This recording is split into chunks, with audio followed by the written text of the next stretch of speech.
നമ്മൾ ഇന്നത്തെ വീഡിയോയിൽ ഒരു കഥ പറയുകയാണ്. ഒരു വള്ളക്കാരൻ, അദ്ദേഹം വള്ളം തുഴഞ്ഞ് ഉപജീവനം നടത്തുന്ന ഒരാളാണ്.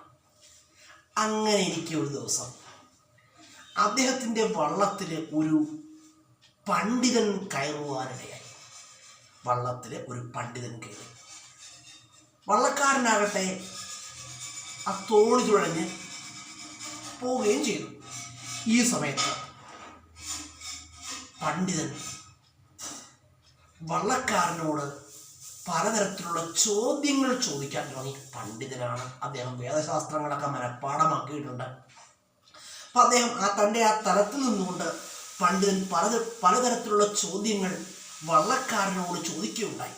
എന്നാൽ വള്ളക്കാരൻ, അദ്ദേഹം പാമരനാണ്, ഒരുപാട് പാണ്ഡിത്യമൊന്നുമില്ല. ആ വള്ളക്കാരന് ഈ പണ്ഡിതൻ ചോദിച്ചതിൻ്റെ ഉത്തരം നൽകുവാൻ കഴിഞ്ഞില്ല. അതിനാൽ പണ്ഡിതൻ ഒരുപാട് പരിഹസിച്ചു. പണ്ഡിതൻ വള്ളക്കാരനെ ഒരുപാട് പരിഹസിക്കുകയുണ്ടായി. ഈ പണ്ഡിതന്റെ പരിഹാസം വള്ളക്കാരനിൽ എന്ത് ചെയ്തു? ദുഃഖമുണ്ടാക്കി. വള്ളക്കാരൻ്റെ മനസ്സിനെ മുറിപ്പെടുത്തി. വള്ളക്കാരൻ വള്ളം തുഴഞ്ഞ് മുന്നോട്ട് പോവുകയാണ്. പെട്ടെന്നാണ് സ്ഥിതിഗതികൾ തികച്ചും മാറിയത്. പെട്ടെന്ന് എന്ത് ചെയ്തു? കാലാവസ്ഥ വിപരീതമായി. ഉടനെ തന്നെ കാറ്റും മഴയും, കൊടുങ്കാറ്റടിക്കാൻ തുടങ്ങി. അതുപോലെ തന്നെ കടുത്ത മഴയും പെയ്യാൻ തുടങ്ങി.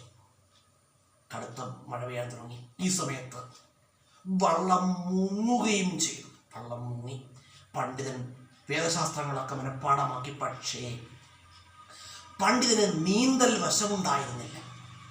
പണ്ഡിതൻ എന്ത് ചെയ്തു? വെള്ളത്തിൽ മുങ്ങിത്താഴാൻ തുടങ്ങി. അയ്യോ അയ്യോ എന്നും പറഞ്ഞ് പണ്ഡിതൻ നിലവിളിക്കാൻ തുടങ്ങി.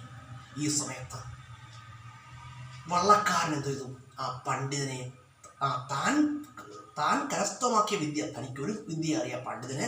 ഇപ്പം വള്ളക്കാരന് വേദശാസ്ത്രങ്ങളിലൊന്നും പാണ്ഡിത്യമില്ല എങ്കിൽ തന്നെയും അദ്ദേഹത്തിന് നീന്തൽ നല്ല വശമുണ്ടായിരുന്നു. തനിക്കറിയാവുന്ന നീന്തൽ കൊണ്ട് അദ്ദേഹം എന്ത് ചെയ്തു? സ്വയം രക്ഷപ്പെടുന്നതിനോടൊപ്പം തന്നെ ആരെ കൂടി രക്ഷപ്പെടുത്തി?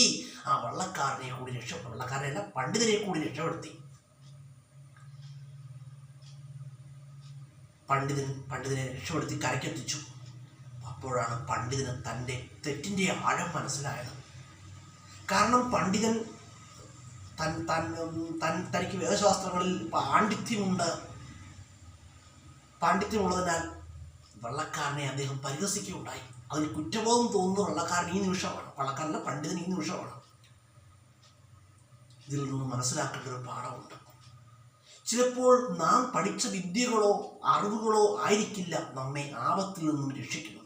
ഒരു ഗുണപാഠമാണ്. രണ്ടാമത്തെ ഒരു ഗുണപാഠം എന്ന് പറഞ്ഞാൽ, നമ്മൾ ജീവിതത്തിൽ ഒരു വ്യക്തിയെപ്പോലും വില കുറച്ച് കാണുവാൻ പാടില്ല. ഒരു വ്യക്തിയെയും നമ്മൾ എന്തു പാടില്ല? ജീവിതത്തിൽ വില കുറച്ച് കാണുവാൻ പാടില്ല. കാരണം ജീവിതമാണ്. ഞാൻ നേരത്തെ ഒരുപാട് വീഡിയോകളിൽ പറഞ്ഞിട്ടുണ്ട്.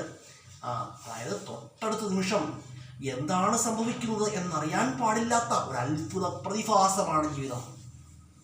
ചിലപ്പോൾ നമ്മൾ ശത്രു എന്ന് കരുതി മാറ്റി നിർത്തുന്ന ഒരാളായിരിക്കും ആപത്തിൽ നമ്മെ ഒരു കൈ തന്ന് സഹായിക്കുന്നത്. അത് എപ്പോഴും നമുക്ക് ഓർമ്മ വേണം. നമുക്കത് അങ്ങനെ ചിന്ത നമ്മുടെ മനസ്സിൽ എപ്പോഴും ഉണ്ടായിരിക്കണം. കാരണം നമ്മൾ തീർത്തും ശത്രു എന്ന് പറഞ്ഞ് മാറ്റി നിർത്തുന്ന ഒരാളായിരിക്കും എന്ത് ചെയ്യുന്നത്? ചിലപ്പോൾ ആപത്തിൽ ഒരു കൈ തന്ന് നമ്മെ സഹായിക്കുന്നത്. അതുപോലെ തന്നെ ഈ കഥ നമ്മളെ പഠിപ്പിക്കുന്ന ഒരു ഗുണപാഠമാണ്. ഒരു വ്യക്തിയെ നമ്മൾ എന്ത് ചെയ്യാൻ പാടില്ല? ഇൻസൾട്ട് ചെയ്യാൻ പാടില്ല. ഒരു വ്യക്തി എന്ത് ചെയ്യാൻ പാടില്ല? പരിഹസിക്കാൻ പാടില്ല, ആക്ഷേപിക്കാൻ പാടില്ല കേട്ടോ. അതുപോലെ നമ്മൾ മനസ്സിലാക്കേണ്ട ഒരു കാര്യം, നൽകിയാൽ ഇരട്ടിയായി ആ വ്യക്തിയിൽ നിന്നും തിരിച്ചു ലഭിക്കുന്നത് എന്താണെന്ന് ചോദിച്ചാൽ എന്താണെന്ന് അറിയാമോ? ഒരു വ്യക്തിക്ക് നൽകുന്നു, ആ വ്യക്തിയിൽ നിന്നും ഇരട്ടിയായി തിരിച്ചു ലഭിക്കുന്നത് എന്താണെന്ന് ചോദിച്ചാൽ എന്താണ്? ബഹുമാനം. ബഹുമാനമാണ്, സ്നേഹമല്ല, ബഹുമാനം കേട്ടോ. അതായത് നാം ഒരു വ്യക്തിക്ക് ബഹുമാനം നൽകിക്കഴിഞ്ഞാൽ ആ വ്യക്തിയിൽ നിന്നും ആ ബഹുമാനം ഇരട്ടിയായിട്ട് നമുക്ക് തിരിച്ചു ലഭിക്കുമെന്നാണ് കേട്ടോ. സ്നേഹമല്ല കേട്ടോ. നാം ഒരു വ്യക്തിയെ സ്നേഹിച്ചു, ആ വ്യക്തി ചിലപ്പോൾ നമ്മെ ഒരുപാട് സ്നേഹിച്ചാൽ പോലും ചിലപ്പോൾ ആ വ്യക്തി തിരിച്ച് സ്നേഹിക്കണമെന്ന് നിർബന്ധമൊന്നുമില്ല. പക്ഷേ ബഹുമാനം അങ്ങനെയല്ല. നമ്മൾ വ്യക്തിയെ ബഹുമാനിച്ചു കഴിഞ്ഞാൽ ആ വ്യക്തി തിരിച്ചു ചെയ്യും, ബഹുമാനിക്കും. ഗീവ് റെസ്പെക്റ്റ്, ടേക്ക് റെസ്പെക്റ്റ് എന്നാണ്. ശരിയല്ലേ? ശരിയാണ്. Give respect, take respect. കേട്ടോ, സ്നേഹമല്ല, സ്നേഹം കൊടുത്താൽ തിരിച്ചിട്ടൊന്നും നിർബന്ധമൊന്നുമില്ല. ബഹുമാനമാണ്. ആ വ്യക്തി ബഹുമാനമായിട്ട് സംസാരിച്ചു കഴിഞ്ഞാൽ അദ്ദേഹം തിരിച്ച് നമുക്കൊരു ബഹുമാനം തരും. അതങ്ങനെ. പക്ഷെ സ്നേഹം അങ്ങനെയല്ല. നമ്മൾ വ്യക്തിയെ സ്നേഹിച്ചു, അദ്ദേഹം തിരിച്ച് സ്നേഹിക്കണമെന്ന് യാതൊരു നിർബന്ധവുമില്ല. കേട്ടോ, സ്നേഹം കേട്ടോ. Love and respect two are different. ലവും സ്നേഹവും റെസ്പെക്റ്റും എന്താണ്? രണ്ടും രണ്ടാണ്, അല്ലെങ്കിൽ രണ്ടും വ്യത്യസ്തമാണ്. എനിക്ക് പറഞ്ഞാൽ ഇത്രയേ ഉള്ളൂ. നാം എല്ലാവരെയും ബഹുമാനിക്കുക, ഏവരെയും ബഹുമാനിക്കുക. കേട്ടോ, ഒരു വ്യക്തിയും ബഹുമാനത്തിൽ നിന്ന് ഒഴിവാക്കണം. എല്ലാവരെയും ബഹുമാനിക്കുക. ഒരു വ്യക്തിയെയും ബഹുമാനിച്ചു എന്ന് കരുതി നമുക്കൊന്നും ജീവിതത്തിൽ നഷ്ടപ്പെടാനില്ല. കേട്ടോ, ഒരു വ്യക്തിയെ ഒരിക്കലും നിങ്ങൾ ഓർത്തോർക്കേണ്ട ഒരു കാര്യം, ഒരു വ്യക്തിയെയും വില കുറച്ച് കാണാൻ പാടില്ല. കേട്ടോ, അത് എപ്പോഴും നമ്മുടെ ജീവിതത്തിൽ നമ്മൾ ഓർത്തിരിക്കണം. ഈ കഥ ഞാൻ മുമ്പേ ഒരു കഥ പറഞ്ഞു. ആ കഥയിൽ നിന്ന് നമുക്ക് ലഭിക്കുന്ന ഗുണപാഠം അതാണ്. ഒരു വ്യക്തിയും വില കുറച്ച് കാണാൻ പാടില്ല. വള്ളക്കാരനെ പണ്ഡിതൻ വളരെ വില കുറച്ച് കണ്ടു. കേട്ടോ, വള്ളക്കാരനെ വില കുറച്ച് കണ്ടു. ആ വള്ളക്കാരൻ്റെ പക്ഷേ വള്ളക്കാരൻ തിരിച്ച് അങ്ങനെ പ്രതികരിച്ചില്ല. അങ്ങനെ വള്ളക്കാരൻ അങ്ങനെ പ്രതികരിച്ചിരുന്നെങ്കിൽ പണ്ഡിതന് തൻ്റെ ജീവൻ തന്നെ നഷ്ടമാകുമായിരുന്നു. കേട്ടോ, അതുകൊണ്ട് എന്ത് ചെയ്യാൻ പാടില്ല? നമ്മുടെ ജീവിതത്തിൽ മനസ്സിലാക്കേണ്ട ഒരു കാര്യം, ഒരു വ്യക്തിയും വില കുറച്ച് കാണാൻ പാടില്ല. ഞാൻ എൻ്റെ ഒരു രീതി പറയുകയാണ്. ഏവരെയും ബഹുമാനിക്കുന്നതിൽ യാതൊരു തെറ്റുമില്ല. കേട്ടോ, എല്ലാവരെയും ബഹുമാനിക്കുക. അതുപോലെ അതുപോലെ നല്ല രീതിയിൽ സംസാരിക്കാൻ നമ്മൾ പഠിക്കണം. നല്ല രീതിയിൽ സംസാരിക്കാൻ. അതുപോലെ പോസിറ്റീവായിട്ട് സംസാരിക്കാൻ പഠിക്കണം. പോസിറ്റീവായിട്ട് സംസാരിക്കുക. നമ്മളോട് സംസാരിക്കുമ്പോൾ ആ വ്യക്തിക്ക് ഒരു പോസിറ്റീവ് വൈബ്, ഒരു പോസിറ്റീവ് എനർജി ലഭിക്കണം. അങ്ങനെ ആയിരിക്കണം നമ്മുടെ സംസാര രീതി എപ്പോഴും. കേട്ടോ,